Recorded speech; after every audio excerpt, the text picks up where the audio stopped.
¿Quisieras decir? Muchas gracias, señores. Muchas gracias.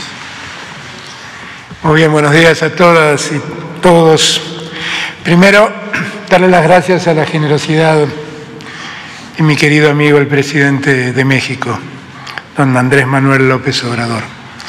Alguien a quien respeto sinceramente por sus valores políticos y por el enorme esfuerzo que hace por recuperar un México que al tiempo en que le tocó asumir la presidencia estaba en situaciones difíciles. Con Andrés Manuel hablamos por primera vez cuando yo era un presidente electo y decidí viajar como primer destino a este México hermoso, con la idea de definitivamente unir lazos, profundizar el vínculo y de una vez por todas que Argentina y México, que tienen tantas cosas en común, enfrenten un futuro mucho más unidos de lo que ha sido hasta aquí. Para los argentinos, México no es cualquier país. Es el país que albergó a las víctimas de la dictadura, entre otras cosas, así como albergó a muchos otros perseguidos en el mundo. Les dio cobijo, les dio seguridad. Cuando todavía no había asumido la presidencia, con la complacencia de la OEA, en Bolivia ocurrió un golpe de Estado. Y allí muchos bolivianos vieron peligrar sus vidas, entre ellos nuestro querido amigo, el expresidente Evo Morales. Y yo no era presidente de la Argentina y me costaba mucho poder ayudarlo porque además tenía un gobierno que no tenía vocación de hacerlo en el país. Y entonces lo llamé a Marcelo Ebrard y le expliqué, y Marcelo inmediatamente le planteó el problema al presidente e inmediatamente dispusieron de un avión que rescatara a Evo Morales de las garras de sus asesinos. Y si Evo hoy está vivo, es en gran medida por lo que aquel día decidió el presidente de México, don Andrés Manuel López Obrador.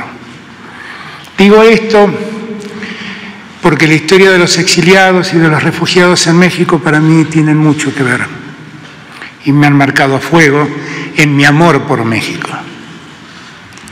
Desde mi maestro en el derecho penal, mi querido Esteban Rigui, que vivió aquí todos los años de la dictadura y aquí trabajó en la Procuraduría y aquí le abrieron las puertas de la UNAM y aquí se desarrolló como el extraordinario catedrático que fue, hasta Evo Morales.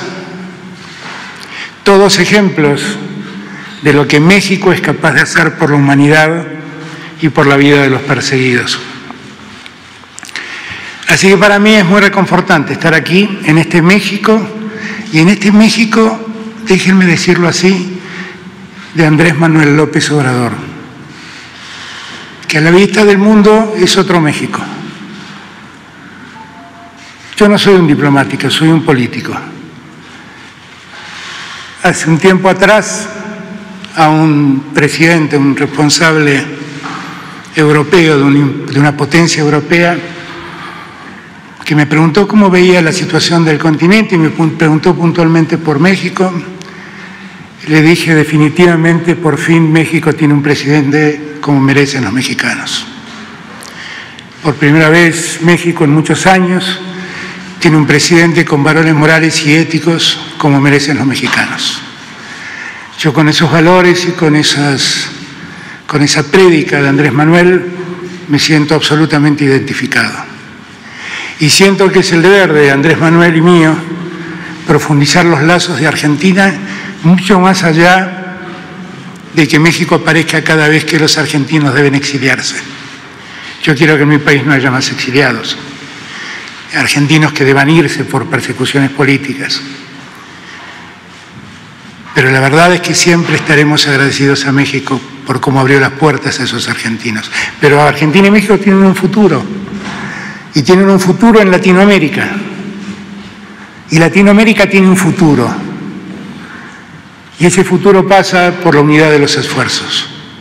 Con lo cual, yo le agradezco toda la generosidad de las palabras de Andrés Manuel. Pero que México y Argentina estén unidos es un deber que tenemos. Que Argentina y México encaren un futuro común y que esto ayude a la América Latina es una obligación que tenemos. Desde el país más norteño de la América Latina hasta el país más austral de la América Latina, tenemos que ser capaces de trazar un eje que una a todo el continente. Ese es el deber que tenemos con Andrés Manuel.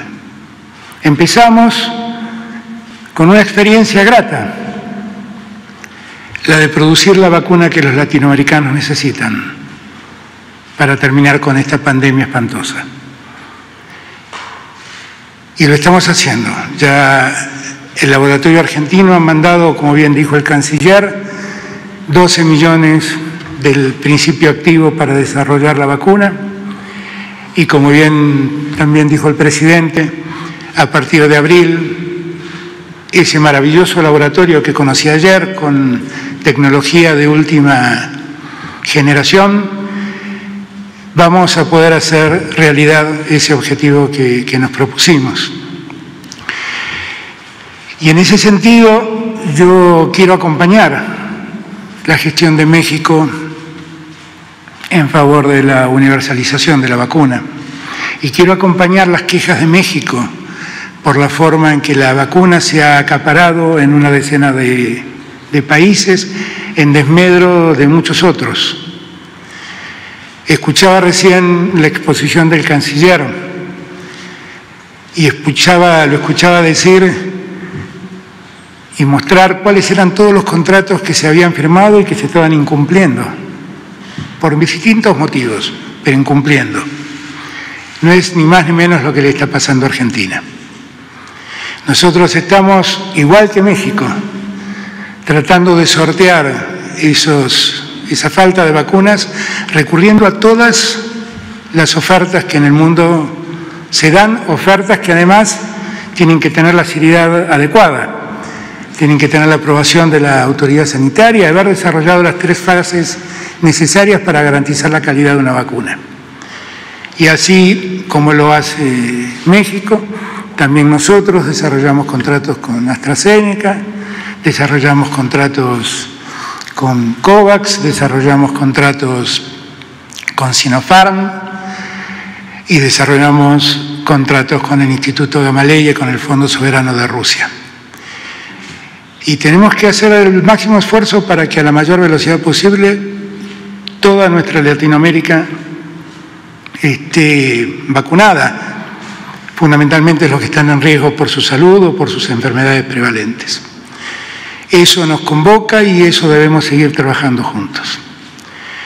Así que en este día que me comentaba el presidente, que los días martes lo dedican al tema de la salud, le quiero dar gracias al presidente por dejarme participar de sus mañaneras, que ya son un hito en América Latina.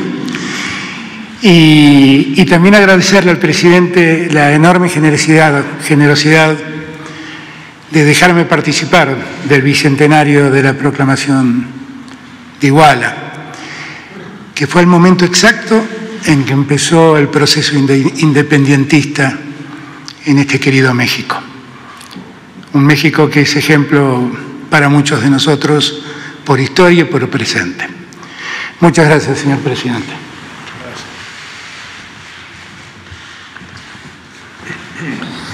Bueno, pues continuamos. Tenía pensado dar a conocer un documento que de una vez, sí, porque no no se sale de contexto. Es una carta que el día de hoy estoy enviando a la gobernadora de Sonora, Claudia Pavlovich, a la jefa de gobierno de la Ciudad de México, Claudia Sheinbaum, y a los gobernadores de nuestra República. Y quiero leerla para que los mexicanos se enteren.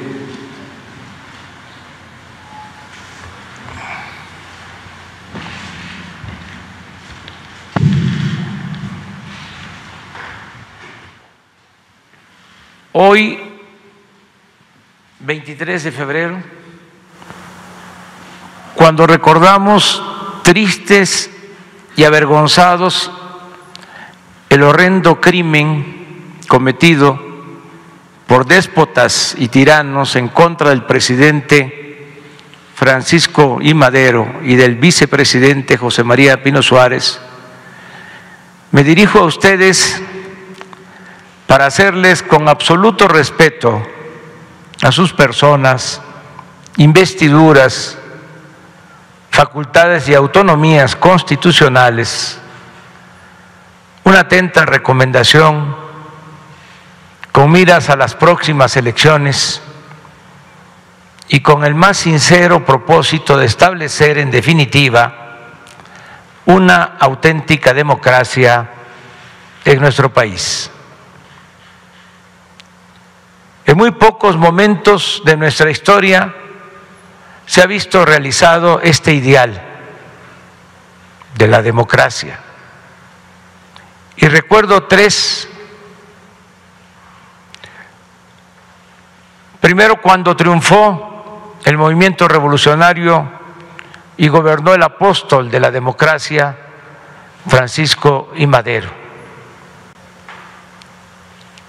Luego, en el año 2000, cuando se respetó el triunfo del Partido Acción Nacional y de su candidato a la presidencia, y recientemente, en las últimas elecciones del 1 de julio de 2018, cuando la mayoría de los ciudadanos decidió apoyar el proceso de transformación que está en marcha para desterrar la corrupción y el régimen de injusticias y privilegios que predominaba.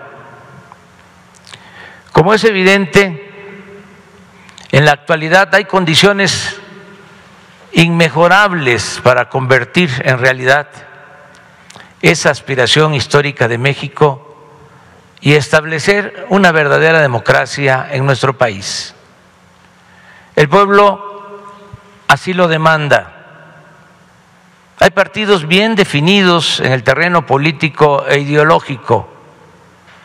Existen instituciones electorales encaminadas a ser cada vez más libres e independientes, como el Instituto Nacional Electoral, el Tribunal Electoral del Poder Judicial de la Federación y la Fiscalía Electoral recientemente creada para combatir delitos que se cometan en esta materia y que ahora están considerados en la Constitución y en el Código Penal como graves, por lo que se castiga con cárcel y sin derecho a salir bajo fianza a quienes violen las libertades políticas de los ciudadanos.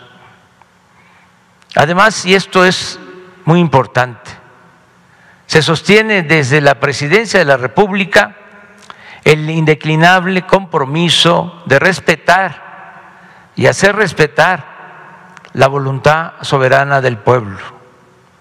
Por eso no tengo duda que en esta gran tarea contaremos también con la más amplia y convencida colaboración de todas y todos ustedes. La historia nos ha enseñado que la estabilidad política no se consigue en ausencia de libertad ni mediante el puro progreso material.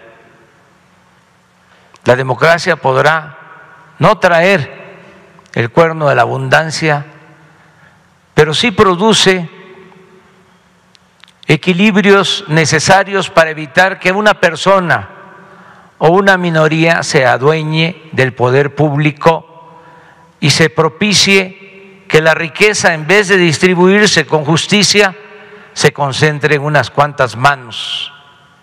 No olvidemos que muchos de los problemas que han dado al traste con el progreso de México se han originado por la corrupción engendrada por el predominio de un sistema político elitista y antidemocrático.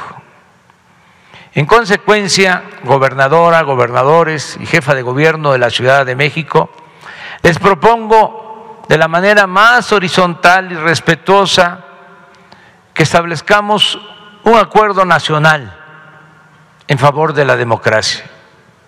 Por mi parte, les manifiesto que actuaré, como siempre, con absoluta rectitud y en defensa de la soberanía popular.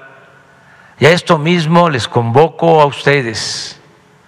Concretamente, les exhorto a que no intervengamos para apoyar a ningún candidato de ningún partido, a no permitir que se utilice el presupuesto público con fines electorales, a denunciar la entrega de dinero del crimen organizado o de la delincuencia de cuello blanco para financiar campañas, a impedir la compra de lealtades o conciencias, a no traficar con la pobreza de la gente, a no solapar a tramposos o mapaches electorales, a evitar el acarreo y el relleno de urnas, la falsificación de actas y todas esas abominables prácticas ilegales y antidemocráticas que deben quedar en el pasado de manera definitiva.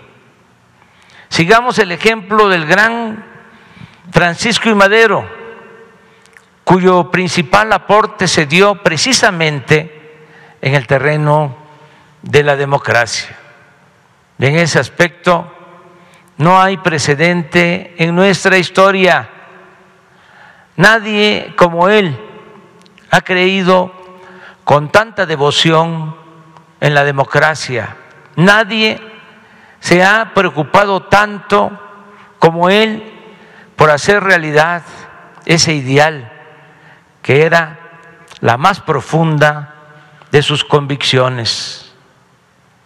Creía con toda sinceridad que al establecerse una república democrática, México podría resolver sus grandes y graves problemas y avanzar con libertad y justicia hacia la prosperidad. Madero no solo nos legó el esbozo de este proyecto alternativo de nación que ha debido esperar un siglo a las condiciones para hacerse realidad, sino que dio lecciones de cómo hacerlo en medio de la tempestad. Su congruencia en este fundamental asunto se advierte de principio a fin. Todavía estaba en Ciudad Juárez cuando declaró en mayo de 1911 a un periodista estadounidense del New York World: al subir yo al poder voy encarnando dos principios, uno de ellos sancionado ya por la Constitución y que de mí depende que se cumpla, y que es el de la no reelección. Otro, el sufragio efectivo. Para lograr este último se necesita reformar la ley electoral y esto depende principalmente del pueblo, pero yo me voy a constituir en el principal guardián de esa prerrogativa popular y consideraré que mi principal deber es facilitar la libre manifestación de la voluntad popular a fin de que las leyes sean genuina expresión de esa voluntad. En una palabra, voy a ser el principal amigo y defensor de las libertades del pueblo. Por los momentos históricos por los que atraviesa México, considero secundario todo lo demás. Ya en la presidencia son muchas las muestras de respeto al sufragio y casi inexistentes las denuncias por violaciones de los procesos electorales por parte del Ejecutivo Federal. Madero, como ningún otro presidente en la historia, procuró que las elecciones fueran libres y limpias. Veamos algunos ejemplos documentados por el historiador Alfonso Taracena. El 16 de enero de 1912, Madero escribe a Manuel M. Alegre, gobernador de Veracruz, para señalarle que en las elecciones locales, cito, es indispensable obrar con rectitud y usted más que ninguno es una garantía para el voto de los veracruzanos. 3 días después le recuerda que él está decidido, el presidente Madero, en todos los casos a apoyar al que tenga la mayoría de votos en la elección de gobernador. Le repito, le dice el 23 de enero, para mí es exactamente igual cualquiera de los dos candidatos que resulte triunfante, pues únicamente deseo que el que tenga más votos resulte electo, por ser esos los principios porque tanto hemos luchado.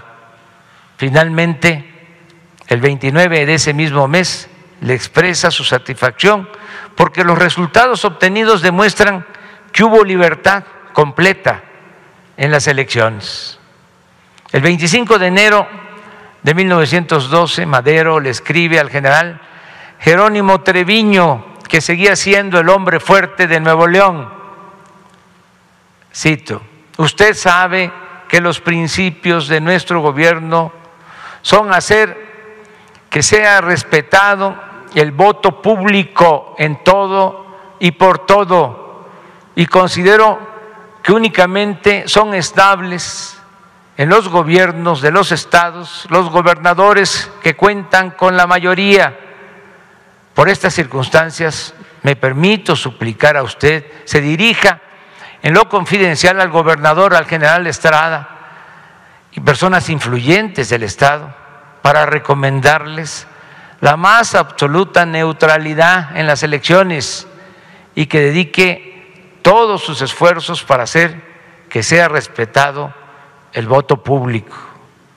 El 28 de mayo, en víspera de los comicios, expone con precisión a Manuel Mestre Illaza, gobernador de Tabasco, el principio de equidad que debía prevalecer entre los candidatos.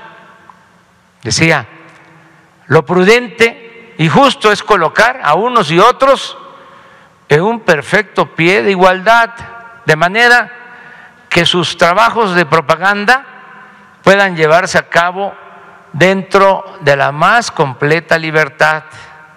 Considera que el gobernador no debe de inmiscuirse en buscar un apoyo moral exclusivo para determinados candidatos y subraya que la alta honradez política de Mestre es la mejor garantía de que el pueblo no va a encontrar obstáculos en las próximas elecciones para la libre manifestación de su voluntad. Hay muchos otros testimonios de esta actitud consecuente del presidente Madero. Por ejemplo, el 25 de julio, en un mitin en Pachuca, Hidalgo, un diputado expresa que en Tulancingo, su pueblo, era la primera vez que en realidad se había celebrado elecciones. Y en respuesta frente a la multitud, Madero le ofrece que también serán libres las de gobernador. Por si hubiese duda y como una prueba más de el proceder consecuente de Madero en el terreno de la práctica democrática, recordemos su admirable actitud de imparcialidad en relación con los candidatos porfiristas o abiertamente opositores a su gobierno.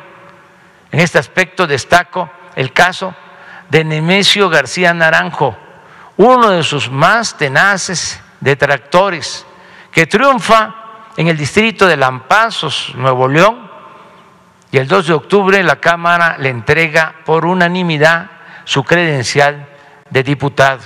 En Tabasco sucede lo mismo. En la región de La Chontalpa es electo diputado don Tirso Inurreta, un recalcitrante, porfirista, y su triunfo se reconoce a pesar de que, tal como lo relata el propio Madero, cuando fui a Oaxaca en mi gira de propaganda, este señor, que era jefe político allí, estuvo a punto de encarcelarme, pero de todos modos necesitamos proceder con estricto apego a la ley, respetando siempre los derechos legítimos de todo ciudadano. La diferencia abismal entre Madero y Porfirio Díaz la describe de manera magistral José Vasconcelos en 3 renglones, haciendo evidente, dice, el contraste de un presidente demócrata que se informa de los nombres de los diputados al mismo tiempo que el público, y el antiguo presidente que formaba la lista del Congreso meses antes de la elección. En fin, bajo el gobierno de Madero, como casi nunca se ha visto en México, hubo elecciones libres y limpias. Esto, por si fuera poco, se logró en medio de intensas turbulencias políticas y sin antecedentes de una práctica democrática en otros momentos de nuestra historia. Es decir, quedó manifiesto, y esa es una de las lecciones de Madero, que ayuda mucho la voluntad presidencial de hacer valer el sufragio efectivo y convertir en realidad un sistema de gobierno representativo, popular y verdaderamente democrático. Por eso Madero ha sido único. ¿O acaso sabemos de otro presidente en la historia de México que haya escrito a los gobernadores para recomendarles que se abstengan de manipular el voto y garanticen con equidad la libre decisión de los ciudadanos? En suma, estimadas y estimados mandatarios, los convoco a que juntos hagamos historia. El Acuerdo Nacional por la Democracia y su efectiva ejecución nos permitirá establecer en México la ansiada democracia de manera perdurable, y ello elevará a nuestro país hasta lo más alto en el concierto de las naciones. Atrás quedarán los malos recuerdos de siglos de imposiciones y fraudes electorales, y nuestro pueblo, con sus legítimas autoridades, seguirá dando ejemplo de dignidad y grandeza. Esta es la carta que envío el día de hoy a los gobernadores.